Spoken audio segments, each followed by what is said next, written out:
우리가 살아가면서 내가 누군가, 내가 어떤 사람인가, 또 내가 무엇을 위해서 살아가는가, 이것을 아는 것은 굉장히 중요합니다.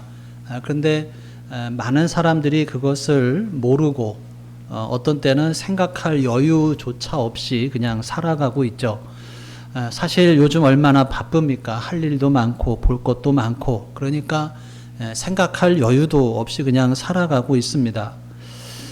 여러분은 지금 우리 함께 여기 모여서 하나님께 예배하고 있는 우리들 자신이 누구라고 생각을 하십니까? 우리는 그리스도인이고 또 예배자죠. 신앙인, 또 신자, 믿는 사람이다 라고 이렇게 얘기를 합니다. 그래서 화면을 하나 띄워주시면 예수 그리스도를 구주와 주인으로 모시고 따르는 사람을 가리켜서 그리스도인이다 라고 그렇게 말을 합니다. 다르게 표현하면 하나님의 말씀을 듣고 순종하는 사람들이 그리스도인이다 라고 하는 거죠. 근데 우리가 하나님의 말씀에 순종하기 위해서는 하나님께서 우리를 가장 좋은 길로 인도하심을 믿어야 하는 것이죠. 좀 전에 우리가 함께 나눴던 찬양에서처럼 가장 좋은 길로 하나님께서 우리를 인도하신다. 그러한 믿음이 있어야 우리가 순종하면서 갈 수가 있습니다. 지난주에도 말씀드렸듯이 하나님의 인도하심을 마지막 결론까지 다 알고 가는 경우는 없죠. 하나님께서 그냥 가라고 하시니까 우리는 순종해서 갈 뿐입니다. 그것이 믿음 생활이죠. 이해할 수 없는 길이라 할지라도 또 우리가 이해할 수 없고 또 알 수 없어도 순종하며 가는 것입니다. 자, 그런 삶을 잘 보여주고 있는 사람이 이제 오늘 본문의 다윗인데요. 다윗은 우리가 지난번에도 살펴봤듯이 지금 도망자 신세죠. 도망자도 보통 도망자가 아니라 자기 나라의 왕이 자기를 죽이겠다고 군대를 동원해서 추격하고 있는 상황이에요. 그래서 도망의 도망을 거듭하다가 아둘람 굴까지 왔고 거기에서 사람들이 이렇게 모여들기 시작하더니 400명이 모여서 아둘람 공동체를 이루게 되었죠. 사람들이 많이 모이다 보니까 또 금방 소문이 나고 또 다윗이 안심할 수 없어서 사람들과 함께 요새로 피했습니다. 좀 편안하게 거기서 지내볼까 했는데 선지자 갓이라고 하는 사람을 통해서 여기 편안하게 있지 말고 유다 땅으로 들어가라고 하셔요. 안전한 곳에 있지 말고 또다시 쫓기는 자리로 나가라고 하는 말씀이죠. 안전하게 머물지를 못하게 하고 위험한 곳으로 밀어내는, 어떻게 보면은 참 이상하신 하나님이에요. 근데 다윗이 그 말에 순종해서 유다 광야의 헤레 숲으로 들어갑니다. 자, 그러던 다윗에게 한 가지 소식이 전해오죠. 자, 1절 말씀을 같이 읽어보겠습니다. 시작. 사람들이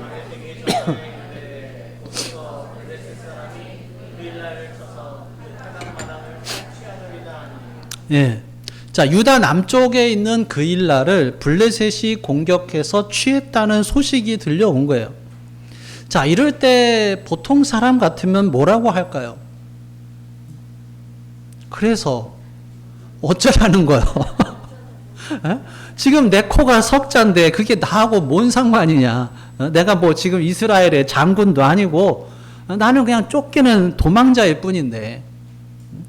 현실적으로 보면 이 그일라 사건이 자기하고 전혀 상관이 없어요. 보통 사람이면 그랬을 텐데 놀랍게도 다윗은 이 소식을 듣고 마음에 부담을 느껴요. 화면을 하나 띄워주실래요? 그 다음 화면. 네. 자, 하나님께서 뭔가 마음에 부담을 주실 때 그것을 놓고서 우리가 기도하는 자세가 필요합니다. 그래서 우리 신앙인은 매일 우리들의 삶 속에서 벌어지는 일들을 그냥 넘기지 말고 물어봐야 되는 거예요. 왜 하나님께서 나에게 이런 일을 주셨을까? 왜 하나님께서 이런 상황을 주셨을까? 우리가 어떤 뉴스를 볼 때 왜 하필이면 저 뉴스가 지금 내 눈앞에서 보이고 있을까? 거기에도 하나님의 뜻이 있다라고 하는 거예요. 그래서 다윗은 생각만 하는 것이 아니라 하나님께 여쭤봅니다. 자, 2절 같이 읽겠습니다. 시작. 이에 다윗이 여호와께 묻자와 이르되 내가 가서 이 블레셋 사람들을 치리이까? 여호와께서 다윗에게 이르시되 가서 블레셋 사람들을 치고 그 일날을 구원하라 하시니. 예. 자, 이때 다윗이 결코 편안한 마음으로 하나님께 질문하지는 않았을 것 같아요. 왜냐하면 지금 자기 생명을 부지하기에도 힘든 도망자잖아요.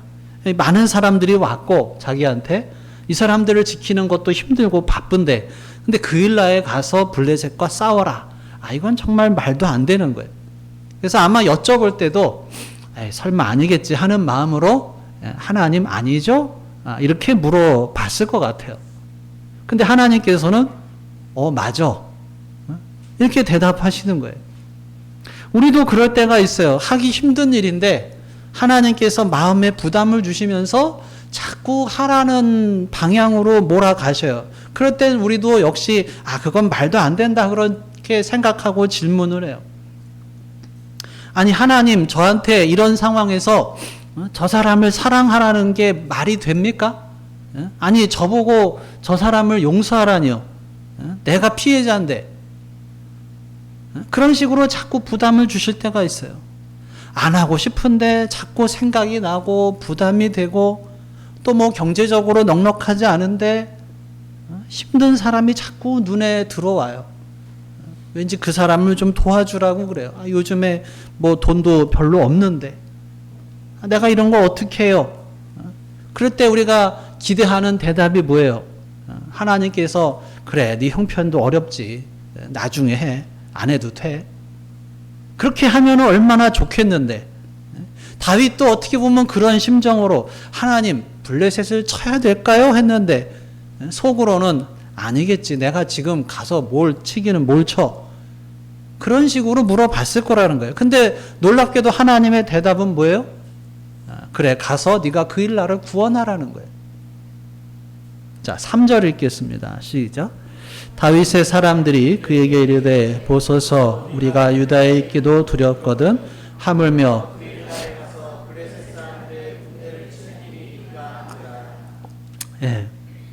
자, 믿음의 결단과 순종은 쉽지가 않습니다. 극복해야 할 것들이 있어요. 자, 화면을 띄워주시면요. 첫 번째가 자기 자신의 잘못된 생각이 있어요. 그렇게 부담을 주시면 스스로 못한다고 생각을 하는 거예요. 나 같은 사람이 뭘 해? 나처럼 문제가 많은 사람이 뭘 해? 나처럼 바쁜 사람이, 나처럼 없는 사람이 하기는 뭘 해? 이렇게 스스로 못한다고 생각하는 것을 먼저 극복해야 합니다. 그런 마음을 주셨다라고 하는 것은 하나님께서 우리에게 하라고 길을 열어주신다는 거예요. 자, 그 다음 화면요. 자, 두 번째로 더 어려운 것은 뭐냐? 주변 사람들의 반대가 있어요. 간신히 나의 이 생각, 잘못된 생각을 이기고 하나님 말씀에 순종하기로 결단을 했는데 주변 사람들, 그것도 가족과 같이 사랑하는 사람들이 반대하는 경우가 생겨요. 3절에 보면은 다윗 역시 주변 사람들의 반대에 부딪힙니다. 이 사람들이 누구예요? 다윗과 공동체를 이루고 생명을 나누는 다윗의 사람들이에요. 누구보다도 다윗을 위하고 따르는 사람들인데 반대를 하고 있는 거예요.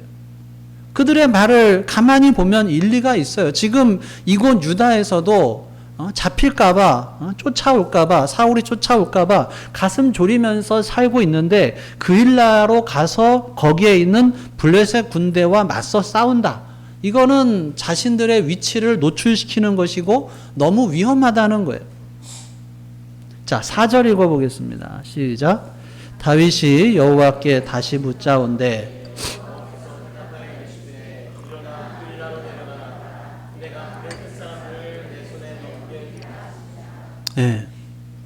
자, 하나님의 말씀을 받을 때 처음에는 좀 황당할 수가 있죠.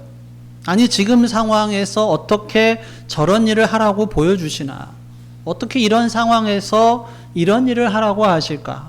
근데 그 황당하고 말이 안 되는 그 말씀에 또 순종하고 결단하고 나아가면 놀라운 일이 일어나게 됩니다.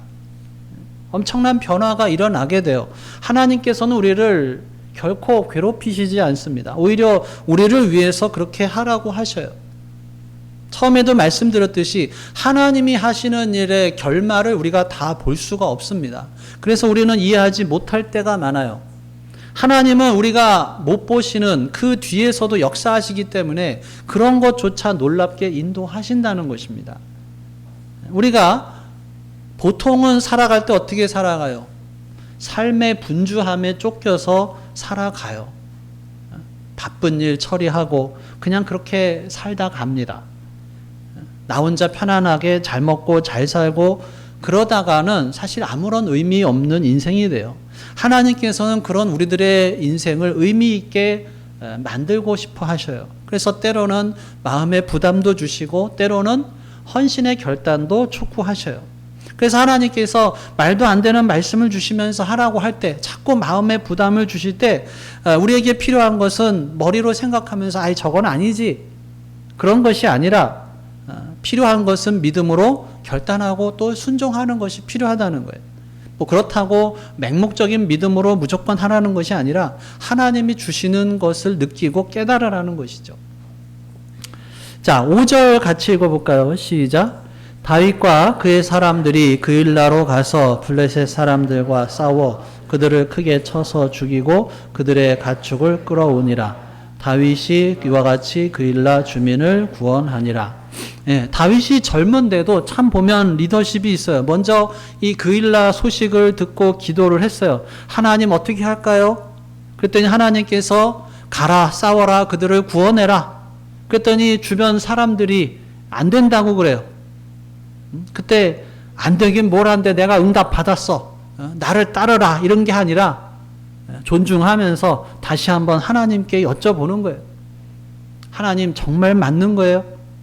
물론 자기도 주저하는 마음이 있었을 거예요. 그런데 가라 내가 너를 통해서 그들을 구원할 것이고 적들을 네 손에 넘겨줄 것이다 하시니까 사람들까지 설득이 돼서 같이 갔어요. 거기까지는 좋았는데 그렇게 해서 그일라를 구원한 것까지는 좋았는데 그 다음에는 예상했던 것과 완전히 다른 상황이 벌어져요. 자, 7절과 8절 읽어보겠습니다. 시작. 다윗이 그일라에 온 것을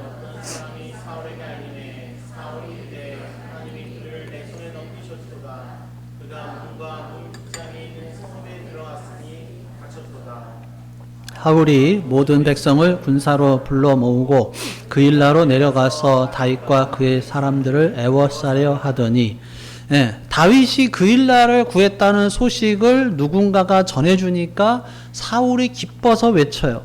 하나님이 나를 위해서 다윗을 성에 가두셨다. 그동안에 광야에 숨어 다녀서 어디 있는지를 몰라서 잡을 수가 없었는데 이제는 잡혔다 이거예요. 그러면서 기뻐해요. 자, 순종과 결단의 가장 어려운 세 번째 관문이 있죠. 그것은 뭐냐? 결과에 대한 기대입니다. 아무리 그렇게 순종해도 좋지 않은 결과가 올 수 있다라고 하는 거예요. 우리가 모든 것을 극복하고 순종한 그 결과가 아름다우면 얼마나 좋겠어요. 그런데 자신의 잘못된 생각을 극복하고 주변 사람들의 반대까지 물리치고서 하나님 말씀에 순종하면서 나갔는데 막상 그 결과가 좋지가 않은 거예요. 그 많은 사람들이 여기에서 크게 실망하고 무너져요. 아니 내가 이렇게 헌신하면서 나갔는데 하나님께서 왜 이렇게 안 도와주실까? 사울이 군대를 동원해서 자기를 잡으라고 하는 이 소식을 들었을 때 다윗의 마음이 어땠겠어요? 그전에는 본문에는 나와 있지 않지만 다윗의 마음에 약간의 좀 기대감이 있지 않았을까 생각을 해요. 사울이 왕으로서 마땅히 지켜야 하는 이 그일라 사람들인데 그러니까 왕이 좀 가서 도와줘야 되는데 사울왕은 도와주지도 않아요. 그러니까 자기가 대신 다윗이 대신 목숨을 걸고 가서 싸워서 지켜줬어요. 그러면 사울이 어떤 마음을 가져야겠어요? 아 저거 내가 해야 되는 건데 아 다윗이 좀 도와줬네 하면서 좀 누그러지는 마음을 갖지 않았을까? 그런 마음 갖지 않을까 좀 기대를 할 것 같은데, 근데 사울이 어떤 거예요? 마음을 바꾸는 게 아니라 하나님께서 나를 도우셨구나 하면서 자기를 잡아 죽이려고 온다는 거예요. 기가 막힌 거죠. 자, 그때 다윗이 어떻게 하느냐? 자, 10절과 11절 같이 읽어보겠습니다. 시작. 다윗이 이르되 이스라엘 하나님 여호와여, 사울이 나 때문에 이 성읍을 멸하려고 그 일나려 내려오기를 꾀한다 함을 주의 종이 분명히 들었나이다. 그 일날 사람들이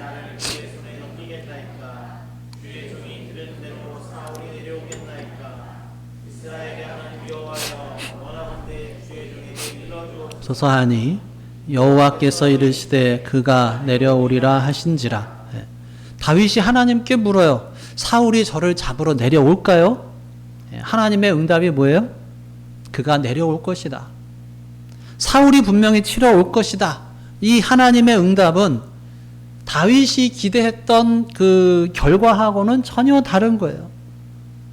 아니, 내가 하나님께 순종을 했으면 좋은 결과가 나와야 되는데 지금 오히려 더 나빠지고 있는 거예요. 자기 위치가 드러나서 사울이 지금 자기를 붙잡으려고 온다는 거예요. 내가 이렇게 어려운 때 결단하고 순종을 했으면 좀 나를 평탄한 길로 인도해 주셔야 되는 게 아닐까? 이런 생각이 왜 없겠어요? 게다가 사울이야 뭐 원래 자기 잡으려고 했던 사람이니까 그냥 그런가 보다 할 수 있겠죠. 근데 더 기가 막힌 것은 그일라 사람들의 태도예요. 12절 같이 읽겠습니다. 시작. 다윗이 이르되 그일라 사람들이 나와 내 사람들을 사울의 손에 넘기겠나이까 하니 여호와께서 이르시되 그들이 너를 넘기리라 하신지라. 참 계산에 약삭빠른 인간들의 모습을 볼 수가 있어요. 배은 망덕도 유분수지, 도움을 받아놓고 어떻게 이렇게 배신을 하냐는 거죠. 자기가 구출해 줬어요. 블레셋 사람들 다 물리치고 자기들을 구원해 줬으니까 이 사람들이 그래도 나를 좀 도와주겠지, 그런 생각했는데 그런 기대가 다 무너졌어요. 자, 보통 사람 같으면 어떻게 할까요? 니들이 나를 배신해? 그러면서 한번 손 좀 봐준 다음에 떠나도 되는데, 놀랍게도 다윗은 이 상황에서 한마디 불평도 없이 그냥 떠납니다. 화면을 하나 띄워주실까요?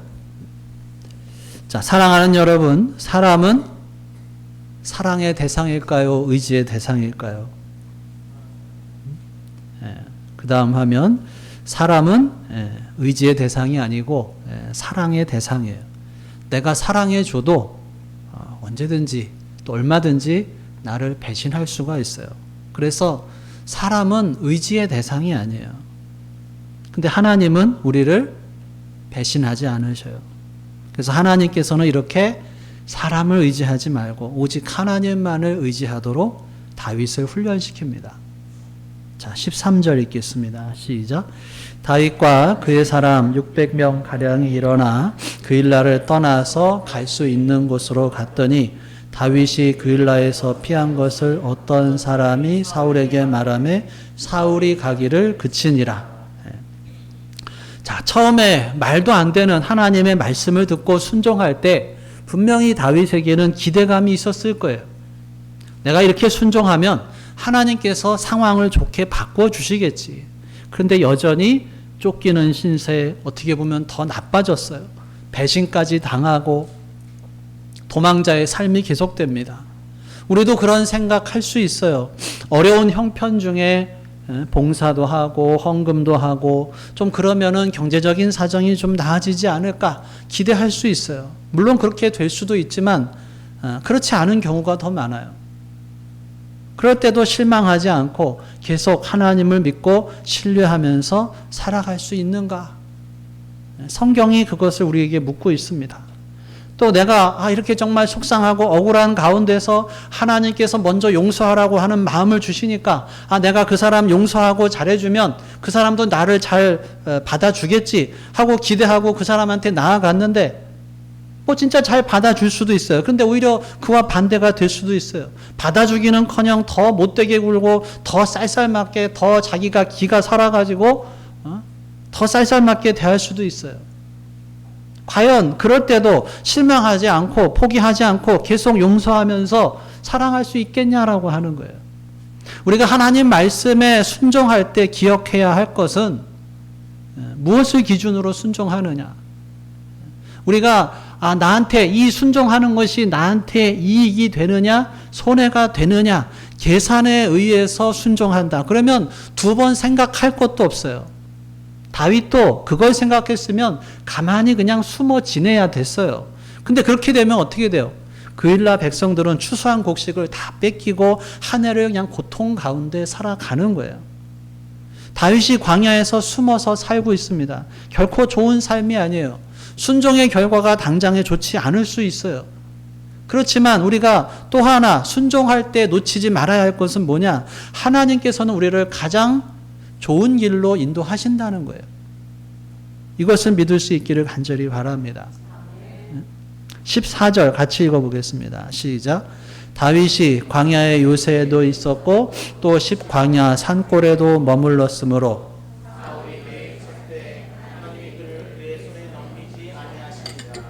네. 자, 하나님이 그를이 누구예요? 다윗을 그의 손에 누구예요? 네, 사울의 손에. 하나님이 다윗을 사울의 손에 넘기지 아니하셨다. 배신의 고통과 죽음의 위기 속에서도 하나님께서는 다윗을 사울의 손에 넘기지 아니하셨다라고 하는 것입니다. 우리가 하나님의 말씀에 결단하고 순종할 때 기억해야 할 것은 이것이 나에게 이득이 되느냐, 손해가 되느냐, 그것이 아니에요. 이것이 하나님의 뜻이냐라고 하는 것입니다. 성경은 요나단의 입술을 통해서 이것을 알려주고 있어요. 오늘 읽진 않았습니다만 16절과 17절을 같이 읽어보겠습니다. 시작. 사울의 아들 요나단이 일어나 수풀에 들어가서 다윗에게 이르러 그에게 하나님을 힘있게 의지하게 하였는데 곧 요나단이 그에게 이르기를 두려워하지 말라. 내 아버지 사울의 손이 내게 미치지 못할 것이요 너는 이스라엘의 왕이 되고 나는 내 다음이 될 것을 내 아버지 사울도 안다 하니라. 요나단이 쫓기는 와중에 숨어있는 다윗을 하나님의 이름으로 위로하는 내용이에요. 자, 요나단의 입장에서 이익이 되려면 어떻게 해야 돼요? 당연히 여기서 다윗이 죽고 자기가 왕이 되어야 하죠. 근데 요나단은 이 사실을 너무나도 당연하게 받아들이고 있어요. 왜? 그것이 하나님의 뜻이고 하나님의 계획인 것을 알고 있기 때문에 그런 것입니다. 인간적으로는 실망할 수 있어요. 그런데 그것이 하나님의 마음이기 때문에 순종할 힘이 생긴 것이고 또 실제로 그러한 하나님의 말씀을 따르고 있습니다. 요나단은 지금의 자신처럼 다윗도 하나님의 눈으로 지금의 상황을 바라보기를 원하고 있는 거예요. 분명 이해할 수 없는 상황이 펼쳐졌지만 그것이 나를 위한 하나님의 계획임을 알아가라고 하는 것입니다. 그래서 앞으로 이 다윗에게 이 광야는 하나님을 만나는 은혜의 장소로 바뀌게 되고 끝까지 하나님의 뜻을 드러내려고 다윗은 몸부림을 치게 돼요.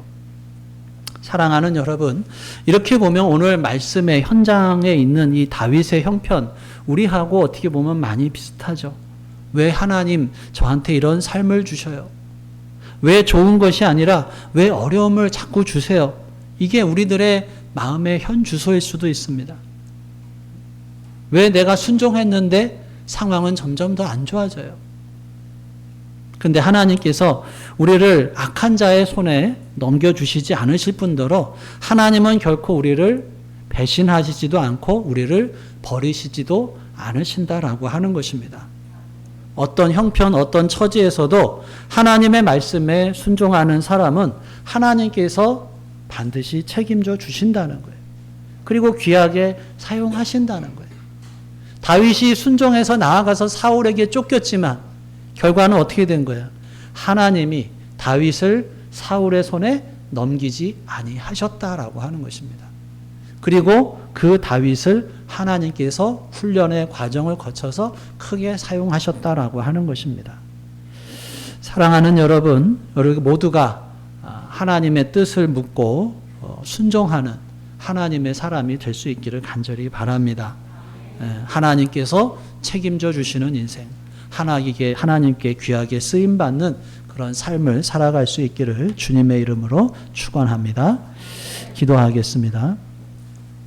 오늘 주신 말씀 생각하며 기도하겠습니다. 하나님께서 오늘 나에게 주신 말씀이 무엇인지, 또 내가 순종해야 할 말씀이 무엇인지, 또 내가 하나님 말씀에 순종할 때 나의 기준은 그동안에 어떤 것이었는지, 내가 더 조심해서 하나님의 뜻을 구해야 할 부분이 있는지 다시 한번 우리 마음속에 계시는 성령 하나님의 음성에 귀를 기울여 보겠습니다.